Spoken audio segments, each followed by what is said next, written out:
make this focus like slightly more about the bottom guy, but top guy is trying to basically like be on top and trying to maintain my knee line in different ways. So whether it is like outside of my legs, okay, he's just keeping my feet off of them, and he's like either like kind of at my knee line on the outside, okay, or he's inside here. Okay, my partner's never getting chest to chest through these movements. You guys understand? So he's basically like trying to find ways to hand fight and get himself past my feet all the time, okay? And maintaining these positions past my feet. For the bottom guy, what your goal is going to be is to get your feet to the outside of your partner's body and get yourself connected, either one hand on the upper body and one hand on the lower body, or two hands lower body once you have your feet outside. Connection points are going to be outside, okay, in this like lasso or the top of this, okay, this is gonna count as well, or like just more so like here, being able to weave through into things and stuff like this. But as long as I'm kind of in a position where I'm outside with my feet here, and then I'm able to get connected at the upper body and the lower body in some way, the situation's over. So you guys can be creative about how you're connecting to the upper body and lower body, or where it's from and things like that. So for instance, like I could be, push me to headquarters here, Dave.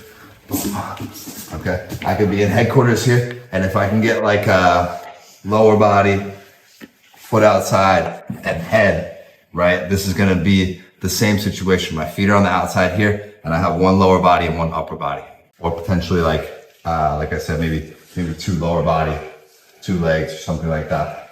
That might be okay as well. So again, Dave's gonna be trying to maintain the knee line here to keep my feet from going to the outside of his body, okay? And mine's gonna be to get my feet to these points, okay? And get close enough that I have a connection, one on his lower body, one on his upper body, or two lower bodies, okay as well. The only one that I'm not doing is necessarily two upper body, okay? Which isn't the worst thing in the world, but I do want us getting connected to the feet, because if I go two lower body here, maybe Dave's just backed out of this position pretty easily.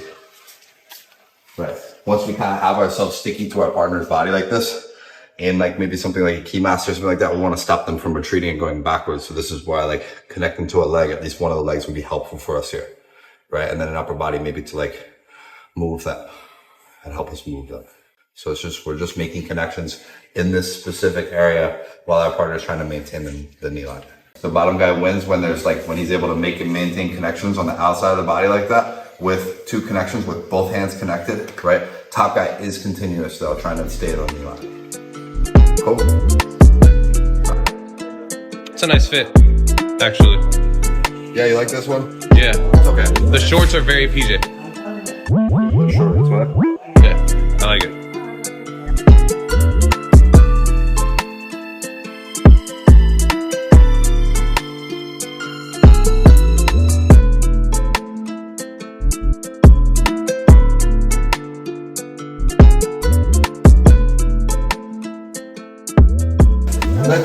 Let's take a look in real quick. Yeah, let's pause.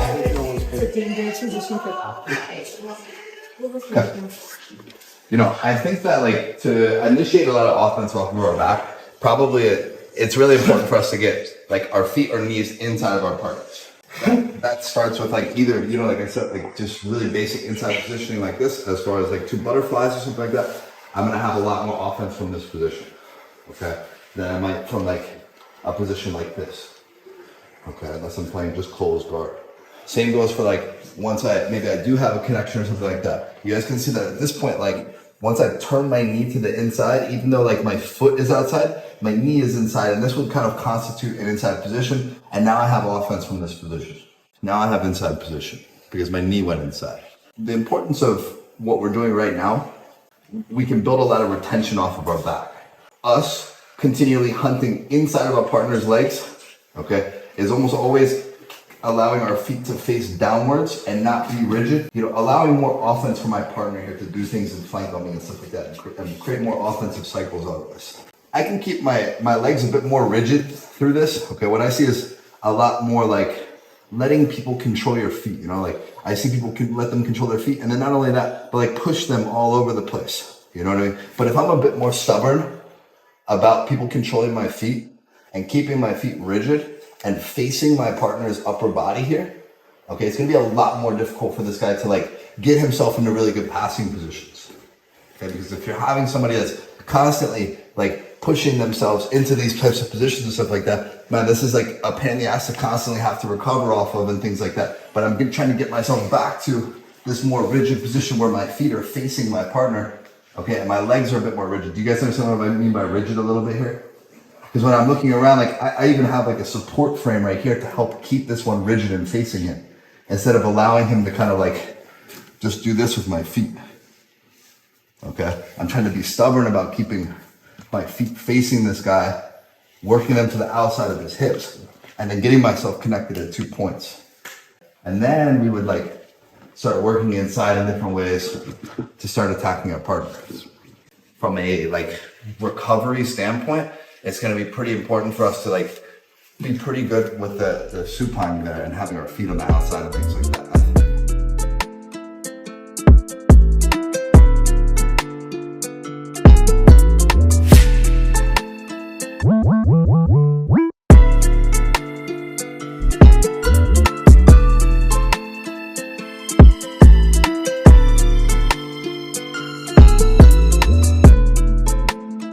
Actually, you guys have to start each time different, okay? One time I'm over the knee shoulder, my hands are locked around his hips, okay? The other time I'm past the knee shoulder, my hands are locked around his hips.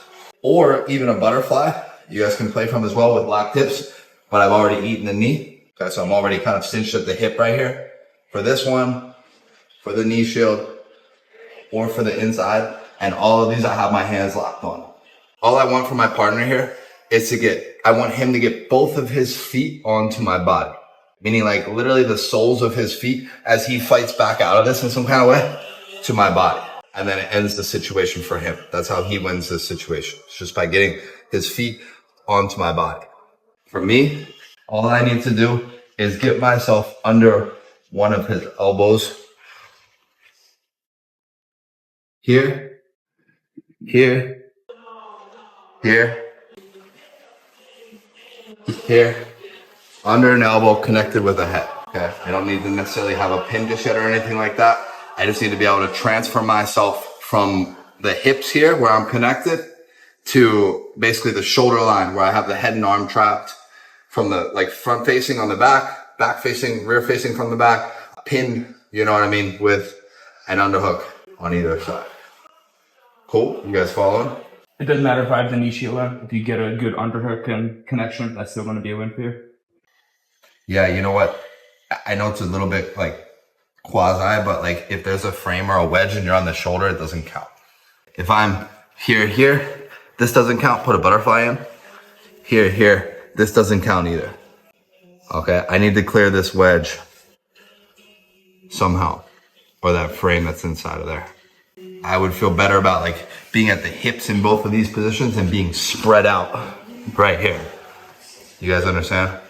I think that like we need to like segment the body a bit more and get around those frames and wedges before we get into these types of things. And sometimes you can skip that part. I wouldn't do it. I wouldn't skip it for butterflies all the time. Sometimes it's okay. I feel like for me to go like here and then use this to like eat those knees and come up and in, but we're not going to say that that's a win yet. So you guys can go and reach for it if you want, you know, and if you get punished, you do. And if not, like it's not a win yet until you clear the wedge or the frame, right? Whether that be a butterfly hook or like the knee shield. Cool.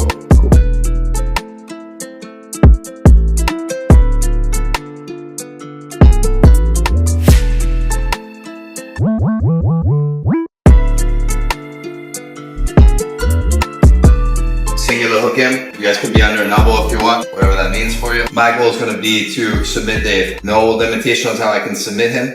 It's just that if his feet are back in front of me, I lost.